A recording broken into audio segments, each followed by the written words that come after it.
दोस्तों ਅੱਜ ਦੀ ਇਸ ਵੀਡੀਓ ਰਿਪੋਰਟ ਵਿੱਚ ਆਪਾਂ ਗੱਲ ਕਰਨੀ ਹੈ ਪੰਜਾਬ ਦੇ ਕੈਬਨਿਟ ਮਿਨਿਸਟਰ ਲਾਲਚੰਦ ਕਟਾਰੂ ਚੱਕ ਉੱਤੇ ਲੱਗੇ ਸਰੀਰਕ ਸ਼ੋਸ਼ਣ ਦੇ ਇਲਜ਼ਾਮ ਜੋ ਕਿ ਕੁਝ ਮਹੀਨੇ ਪਹਿਲਾਂ ਜਲੰਧਰ ਦੀ ਜ਼ਿਮਨੀ ਚੋਣ ਲੋਕ ਸਭਾ ਜ਼ਿਮਨੀ ਚੋਣ ਤੋਂ ਪਹਿਲਾਂ ਉੱਭਰਦੇ ਨੇ। ਕਾਂਗਰਸ ਦੇ ਲੀਡਰ ਸੁਖਪਾਲ ਖਹਿਰਾ ਕੁਝ ਅਜਿਹੀਆਂ ਅਸ਼ਲੀਲ ਵੀਡੀਓ ਦੇ ਕਲਿੱਪਸ ਲੈ ਕੇ ਪੰਜਾਬ ਦੇ ਰਾਜਪਾਲ ਬਨਵਾਰੀ ਲਾਲ ਪੁਰੋਹਿਤ ਨੂੰ ਮਿਲਦੇ ਨੇ ਜਿਸ ਵਿੱਚ ਇੱਕ ਅਨੁਸੂਚਿਤ ਜਾਤੀ ਦੇ ਨੌਜਵਾਨ ਕੇਸ਼ਵ जो कि बाद इस केस के कंप्लेनेंट बन के सामने आया उसने एक वीडियो क्लिप के जोड़े अपने इल्ज़ाम से उन्होंने लगाया एक हथ नाल लिखी हुई चिट्ठी या शिकायत कौमी अनुसूचित जाति जोड़ा आयोग है कमीशन है नैशनल SC कमीशन उसनों दिती उस वालों लाए जाते हैं। सो ये वीडियो क्लिप के कथित तौर पर यह नौजवान जोड़ा केशव जिसनों की माइनर दस्या गया ਉਹ ਮੰਤਰੀ ਲਾਲਚੰਦ ਕਟਾਰੂ ਚੱਕ ਦੇ ਨਾਲ ਕੁਝ ਅਸ਼ਲੀਲ ਗੱਲਾਂ ਬਾਤਾਂ ਕਰਦਿਆਂ ਹੋਇਆ ਨਜ਼ਰ ਆ ਰਿਹਾ। ਰਾਦਰ ਇਸ ਵੀਡੀਓ ਦੀ ਡਿਸਕ੍ਰਿਪਸ਼ਨ ਇਹ ਹੈ ਕਿ ਜਿਹੜਾ ਨੌਜਵਾਨ ਜੋ ਕਿ ਪੀੜਤ ਬਾਅਦ ਦੇ ਵਿੱਚ ਬਣਿਆ ਵੀ ਤੇ ਹੁਣ ਤੋਂ ਕੁਝ ਹੀ ਦਿਨ ਪਹਿਲਾਂ ਇਹ ਸ਼ਖਸ ਆਪਣੀ ਬਿਆਨ ਤੋਂ ਆਪਣੀ ਸ਼ਿਕਾਇਤ ਤੋਂ ਪਿੱਛੇ ਹਟਦਾ ਹੋਇਆ ਨਜ਼ਰ ਆਇਆ। ਇਹ ਸ਼ਖਸ ਉਸ ਵੀਡੀਓ ਦੇ ਵਿੱਚ ਮੈਸਟਰਬੇਟ ਕਰਦਾ ਪਿਆ ਹੈ ਤੇ ਮੰਤਰੀ ਕਟਾਰੂ ਚੱਕ ਕਥਿਤ ਤੌਰ ਤੇ ਉਸ ਵੀਡੀਓ ਦੇ ਵਿੱਚ ਇਸ ਪੂਰੀ ਦੀ ਪੂਰੀ ਕਾਰਵਾਈ ਨੂੰ ਦੇਖਦੇ ਪਏ ਨੇ। ਸੋ ਇਸ ਤਰੀਕੇ ਦੇ 2-3 ਕਲਿੱਪਸ ਹਨ ਜਿਨ੍ਹਾਂ ਨੂੰ ਕਿ ਪੰਜਾਬ ਦੇ ਗਵਰਨਰ ਨੂੰ ਦਿੱਤਾ ਗਿਆ। पंजाब के गवर्नर ने पंजाब पुलिस उत्ते या पंजाब सरकार उत्ते भरोसा ना करदे होया इस क्लिप नूं फोरेंसिक जांच लई चंडीगढ़ पुलिस नूं दिता ते चंडीगढ़ पुलिस की फोरेंसिक जांच दे विच ये वीडियो इन्हां दी प्रमाणिकता स्थापित हुई यानी कि दस्सिया गया कि वीडियो ओरिजिनल हैगे ने ते इन्हां विच कोई टैंपरिंग नहीं हुई। इस तो बाद पंजाब के गवर्नर ने भी ते पंजाब दी ज़्यादातर पोलीटिकल पार्टियां विरोधी धिरां ने पंजाब के मुख मंत्री उत्ते लगातार दबाव भी बनाए रखा। इस सब के चलद्या होया केशव नां दा इह जिहड़ा नौजवान जो कि 2013 दे विच एक माइनर दस्सिया गया सी उस वल्लों नैशनल SC कमीशन को जाके अपनी शिकायत दर्ज कराई गई। कौमी शेड्यूल कास्ट कमीशन के चेयरमैन विजय सांपला सन जो कि पंजाब BJP के प्रधान रह चुके सन इस दे नाल ही मिनिस्टर ऑफ स्टेट और केंद्र दे विच रह चुके सन। सो उन्हां वल्लों लगातार दबाव पंजाब दे उत्ते बनाया जाना शुरू होया। विरोधी धिरां ने पहलां ही इस मुद्दे नूं तूल दे रखी सी। केशव इस मामले दे विच न सिर्फ इस SC कमीशन के सामने पेश हो चुका सी बल्कि इस मामले दे विच एक कार्रवाई चाहता पिया सी। तीसरा जिहड़ा धिर सी इस केस दे विच ओह सी पंजाब दे गवर्नर बनवारी लाल पुरोहित। सो बनवारी लाल पुरोहित SC कमीशन ते पंजाब दीआं विरोधी धिरां इन्हां सब ने मिल के बहुत जोर लगाया ते एक अजिहा चक्कर भी रचता सी जिस तों लालचंद कटारू ਚੱਕ ਦਾ निकलना औखा हो चुका सी ते दबाਅ जिहा भगवंत मान सरकार उत्ते बन चुका सी कि उन्हां नूं भी एक स्पैशल इन्वेस्टिगेटिव टीम इस मामले की पड़ताल लई बिठाणी पई। लेकिन वो स्पैशल इन्वेस्टिगेटिव टीम ने किन्नी की निरपक्षता दे नाल काम किया ये थोड़े सामने ही है।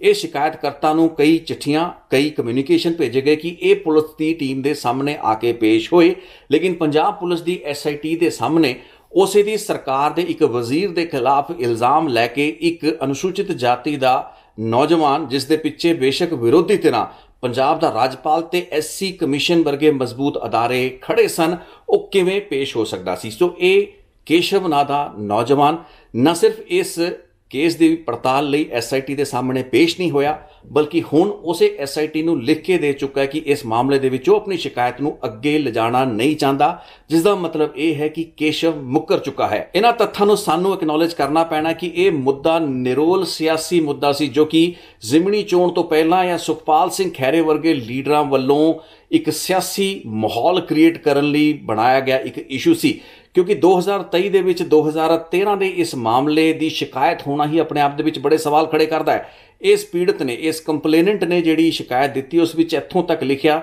कि 2021 तक इसनूं एक नौकरी दिवाउण दे वादे जिहड़े सी लालचंद कटारू ਚੱਕ करदे रहे। हालांकि 2013 ਦੇ ਵਿੱਚ लालचंद कटारू ਚੱਕ या आम आदमी पार्टी का पंजाब ਦੇ ਵਿੱਚ किड्डा क वड्डा आधार सी लालचंद कटारू ਚੱਕ किड्डे इन्फ्लुएंशियल सी नहीं सी एक वखरा जांच का पड़ताल का विषय हो सकता है तो हो सकता सी। लेकिन 2021 तक जदों इस नौजवान नूं कोई रोज़गार या कोई जॉब अवेलेबल नहीं लालचंद कटारू ਚੱਕ करांदे उस तो बाद ये नौजवान नामोश होना शुरू होंदा है। ਆਪਾਂ ਸਭ ਨੂੰ ਪਤਾ ਕਿ ਫਰਵਰੀ 2022 ਦੇ ਵਿੱਚ ਪੰਜਾਬ ਵਿਧਾਨ ਸਭਾ ਦੀ ਚੋਣਾਂ ਵੀ ਹੋਈਆਂ। ਉਹਨਾਂ ਚੋਣਾਂ ਦੇ ਵਿੱਚ ਲਾਲਚੰਦ ਕਟਾਰੂ ਚੱਕ ਨੇ ਚੋਣ ਲੜਿਆ ਵੀ ਤੇ ਉਸ ਤੋਂ ਬਾਅਦ ਚੁਣ ਕੇ ਵਿਧਾਇਕ ਬਣ ਕੇ मिनिस्टर भी बने। लेकिन उस वक्त या उन्होंने चोणा विधान सभा चोणा दे विच या दरम्यान भी इस किस्म की इल्ज़ाम तराशी जिहड़ी सी लालचंद कटारू ਚੱਕ के खिलाफ नहीं हुई। शेड्यूल कास्ट भाईचारे के कैबिनेट वजीर वालों शेड्यूल कास्ट भाईचारे के ही एक पीड़त के नाल कथित तौर पर बनाए गए जिहड़े संबंध उन्हां दी सैक्शुअल ओरीएंटेशन जो कि होमोसैक्शुअल सी समलैंगिक सी उसका स्वरूप जो भी रहा होवे लेकिन आउट एंड आउट ये मामला एक निरोल सियासी विषय सी। सो जिस तेजी दे नाल सियासी बैकअप दे नाल इस विषय ਨੂੰ ਉਭਾਰਿਆ ਗਿਆ, ਉਸੇ तेजी दे नाल ये विषय ਹੁਣ ठंडा भी होएगा, क्योंकि ये चीज़ पीड़ित ਨੂੰ समझ आ चुकी है। वो केशव जो कि हुण अपने शिकायत तो अपने उन्हां गवाइयां तो नहीं मैं कह सकता, लेकिन अपनी शिकायत तो मुनकर वो जरूर हुंदा होया नज़र आ रहा है, क्योंकि उन्होंने ये चीज़ स्पष्ट हो चुकी है कि इस मामले का निपटारा पंजाब पुलिस वालों की गई जांच तो बाद ही होना है। जे कोई भी इस केस के विच इन्वेस्टिगेशन होनी है तो पंजाब की उस सिट ने करनी है। सिट सामने पेश होने तो केशव नूं डर लगता पाया, क्योंकि सिट ने केशव तो जो पुछगिछ करनी है तो पंजाब पुलिस के अंदाज में हुई उस पुछगिछ तो बाद केशव किन्ने मिनट ते किन्ने सकिंट अपनी गवाही उत्ते कायम रहेगा, इस चीज़ का किसी को कोई पता नहीं है। आप इत्थे विषय जिहड़ा डिस्कस कर रहे हैं वो ये नहीं है कि ये इल्ज़ाम अज क्यों इल्ज़ामां तो मुनकर केशव क्यों होंदा पिया, क्योंकि सारे लोग नुकताचीनी कर रहे हैं कि पंजाब सरकार या उसकी सिट ने जांच नहीं की, इस नौजवान जो कि पुलिस की सिट के सामने पेश नहीं होया, इस डर एडा ज़्यादा सी। इन्हें इत्थों तक कहता कि मैनू तो वीडियो कॉन्फ्रेंस के जरिए मैनू जांच के शामिल कर लिया जाए। अजिही कोई जांच नहीं होंदी जिस दे विच वीडियो कॉन्फ्रेंस के जरिए शामिल किया जा सके। पुलिस ने भी अपनी तस्दीक करनी होंदी है। जे इस नौजवान नूं सियासी पार्टियां ने हल्लाशेरी दे के उसनूं किसी किस्म का लालच दे के खड़ा किया, इन्हां शिकायतां करन लई मजबूर किया या ये कहिए भी उस लई प्रेरित किया, उन्हां स्थितियां दे विच भी पुलिस ने अपनी तसल्ली करानी होएगी। उन्होंने फिजिकली इस कंप्लेनेंट दे नाल गलबात करनी होएगी, फिर बेशक उन्हां दी नीयत चंगी होवे माड़ी होवे। एक बार तो पुलिस की उस जांच टीम के सामने केशव नूं पेश होने की लोड़ सी, लेकिन केशव डरदा मारा न सिर्फ पंजाब पुलिस के सामने पेश नहीं होया बल्कि हुण अपनी शिकायत तो पिछे हटदा पिया। देखो सरकार की भूमिका या पुलिस की भूमिका उत्ते मैं थोड़ी देर बाद विच आवांगा। सब तो पहला ये मुद्दे नूं जिन्हां ने शुरू किया, सुखपाल खेरे वर्गे, प्रताप बाजवे वर्गे, बनवारी लाल पुरोहित वर्गे पंजाब के राजपाल, तमाम वो लीडरशिप इवन बिक्रम सिंह मजीठिया वर्गे लोग जो कि मजे लै लैके स्वाद लै लैके उन्होंने वीडियो क्लिप्स दीयां चर्चावां करया करते सन। 10 साल पुराने एक केस दे विच बिना इस चीज़ की गहराई दे विच जाए कि 10 साल तक जिहड़ा कंप्लेनेंट चुप क्यों बैठा रहा। इस नौजवान की शिकायत के जिहड़े तत्थ जो कि ऑन रिकॉर्ड इसकी शिकायत के विच ही दर्ज किए जा चुके हैं, उस दे विच 2021 तक तो नौजवान इस इन्फ्लुएंशियल रसूखदार पॉलिटिशियन या लीडर तो किसी ना किसी फेवर की आस दे विच बैठा सी, ते जदों इसनूं ये फेवर नहीं मिली उस तो बाद इसने 2023 दे विच उठ के इल्ज़ाम तराशी की। सो एक बड़ा वड्डा अपने आप दे विच सवाल होना चाहिए सी। विरोधी पार्टियां का काम सिर्फ नुकताचीनी करना, सरकार ने किसी मंत्री को क्रिटिसाइज करना नहीं है। आप इत्थे नहीं कहांगे कि इस पीड़ित का साथ देना या उसके पिछे खड़ना विरोधी धिरां सुखपाल खैरे, प्रताप बाजवे या बिक्रम सिंह मजीठिया वर्गे लीडरां का काम नहीं सी, बल्कि मुद्दा यह सी कि उन्होंने इस शिकायत की ते इस कंप्लेनेंट की जिहड़ी नीयत सी उसके पिछे का जिहड़ा मकसद ते इरादे सी उसकी गहराई दे विच भी जाण दी लोड़ सी, क्योंकि बाद दे विच तफ्तीशां दौरान ये सारियां चीज़ां सामने आनियां हुंदियां ने। 10-10, 15-15, 20-20 साल पुराने मामलों के जे कंप्लेनेंट अचानक उठ के खड़े हो जाएंगे, कदे उन्होंने इस मामले के विच पहला शिकायत नहीं की, अचानक आके शिकायत क्रिएट हो जाती है। उस तो बाद ये भी इत्थों तक रिकॉर्ड ते लैके आई जाती है गल कि मैनू नौकरी देने का झांसा सी या नौकरी देने का कोई वादा सी या कोई ऐसी आस उम्मीद मैनू सी, जदों वो आस उम्मीद पूरी नहीं हुई तो मैं फिर मंत्री नूं दोबारा कॉन्टैक्ट करने की कोशिश की तो इन्हें मेरे नाल सीधे मूँह गल करनी बंद करती। हुण अपने आप दे विच एक ये कह सकते हैं कि आपसी एक म्यूचुअल बेनीफिशियल रिलेशनशिप का विषय है। इसनूं कि एक शख्स वालों दूसरे का सरीरक शोषण कहा जाना चाहिए है। हुण पंजाब सरकार वालों बनी जिहड़ी स्पैशल इन्वेस्टिगेटिव टीम है वो की तत्थ कढदी है, वो सब तो पहला तत्थ तो यह कढदी है जिन्नी भी उन्होंने पड़ताल कर पाई, क्योंकि केशव उन्होंने सामने पेश नहीं होता, लेकिन केशव उस तरीक नूं नाबालिग नहीं सी। 2013 जदों कि ये अश्लील वीडियो जिस विच लालचंद कटारू चक ते केशव अश्लील हरकतां करते हुए एक दूसरे दे नाल देखे जा सकते हैं, उस तरीक नूं केशव एक नाबालिग नहीं सी। सो नाबालिग के खिलाफ सरीरक उत्पीड़न की वो जी धारा कानूनी धारा सी, उस तो लालचंद कटारू चक बाहर हो जाते हैं। मैट्रिकुलेशन जो सर्टिफिकेट केशव वास्ते स्कूल तो कढ़ा लिया जाता, चीज़ां स्थापित हो जांदियां ने। इस तो इलावा दूसरा जो नुकता SIT ने जिसका काम तो इन्वेस्टिगेशन करना सी, लेकिन उन्होंने कानूनी नुकता कढ़िया कि शेड्यूल कास्ट के भाईचारे के एक पीड़ित वालों जो शेड्यूल कास्ट के ही भाईचारे के खिलाफ कोई शिकायत दी जाती है तो फिर इस केस के विच SC एक्ट दा वो क्लॉज लागू नहीं होंदा, यानी कि एक SC दूसरे SC का सरीरक या किसी भी किस्म का शोषण या उत्पीड़न नहीं कर सकता। सो बड़ा ही हैरान कर देने वाला ये लॉजिक सी, तर्क सी, लेकिन एक फैक्ट भी है कि कानून दे विच SC एक्ट के दायरे दे विच रह के इस तरीके की कई कमियां खामियां ने जिस दे चलदियां होया SC एक्ट का जे एक ਨੁਮਾਇੰਦਾ ਦੂਸਰੇ ਦੇ ਖਿਲਾਫ ਕੋਈ ਇਸ ਤਰੀਕੇ ਦੇ ਇਲਜ਼ਾਮ ਤਰਾਸ਼ੀ ਕਰਦਾ ਹੈ ਤਾਂ ਐਸਸੀ ਐਕਟ ਦੇ ਦਾਇਰੇ ਦੇ ਵਿੱਚ ਉਹ ਗੱਲਾਂ ਬਾਤਾਂ ਨੂੰ ਕਵਰ ਨਹੀਂ ਕੀਤਾ ਜਾ ਸਕਦਾ।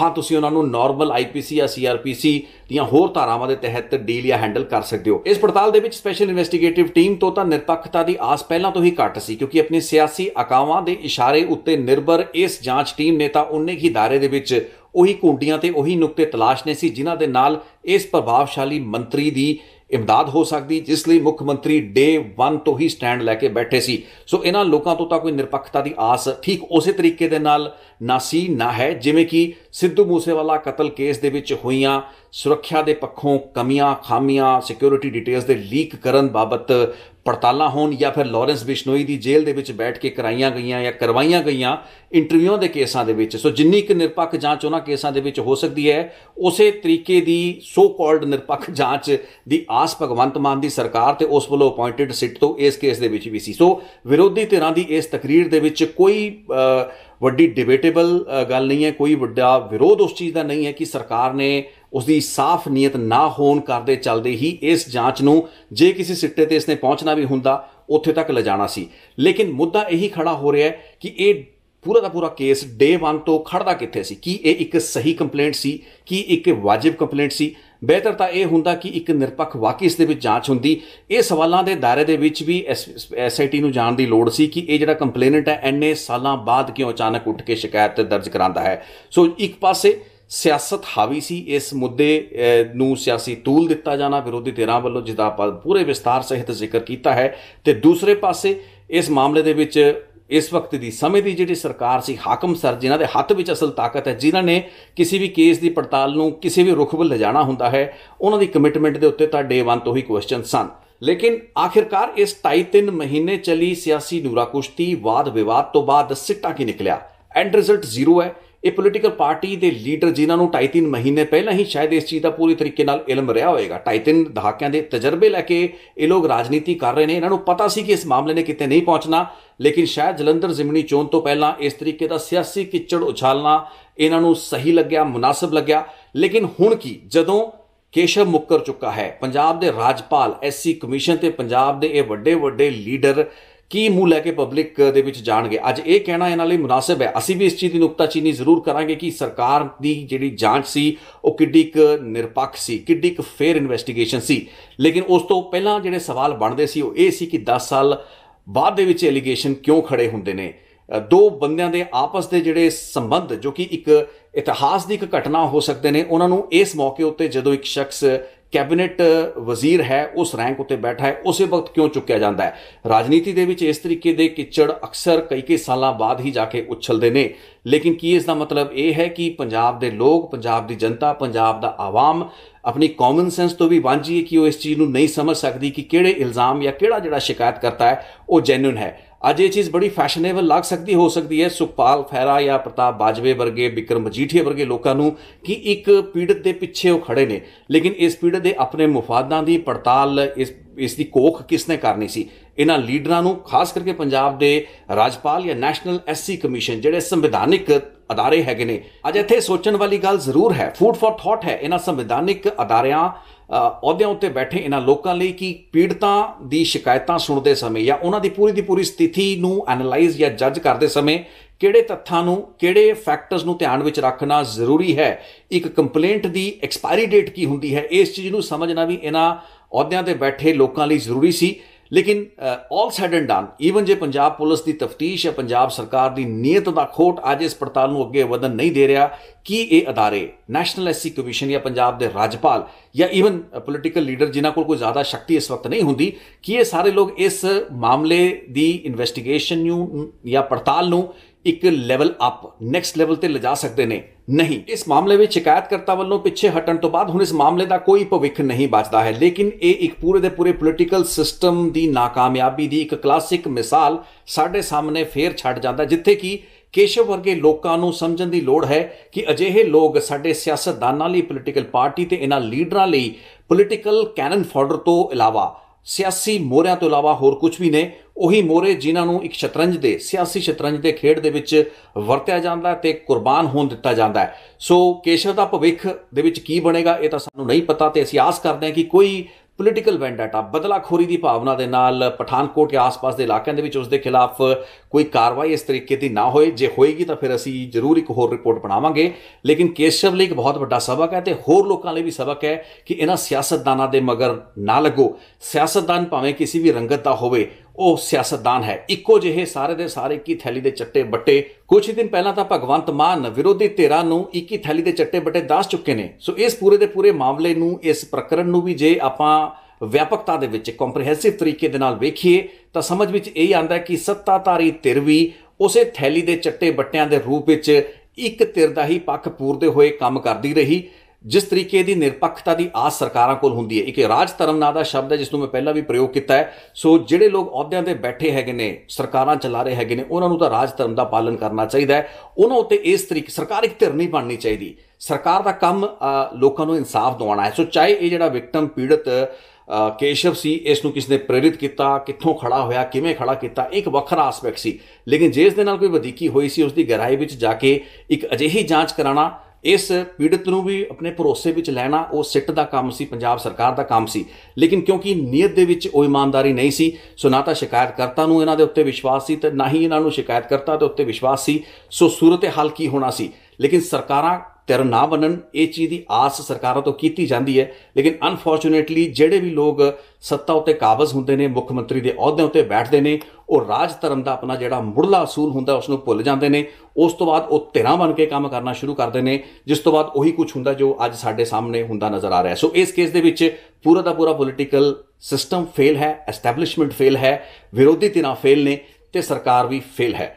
ਅੱਜ ਦੀ ਇਸ ਗੱਲਬਾਤ ਨੂੰ ਮੈਂ ਇੱਥੇ ਦਿੰਦਾ ਵਿਰਾਮ। ਤੁਸੀਂ ਆਪਣੇ ਕੋਈ ਵੀ ਵਿਊਜ਼ ਹੋਣਗੇ ਮੈਨੂੰ ਟਿੱਪਣੀ ਦੀ ਸ਼ਕਲ ਦੇ ਵਿੱਚ, ਕਮੈਂਟ ਦੀ ਸ਼ਕਲ ਦੇ ਵਿੱਚ ਜ਼ਰੂਰ ਲਿਖੋ। ਬਹੁਤ ਬਹੁਤ ਧੰਨਵਾਦ ਇਸ ਰਿਪੋਰਟ ਨੂੰ ਵੇਖਣ ਲਈ।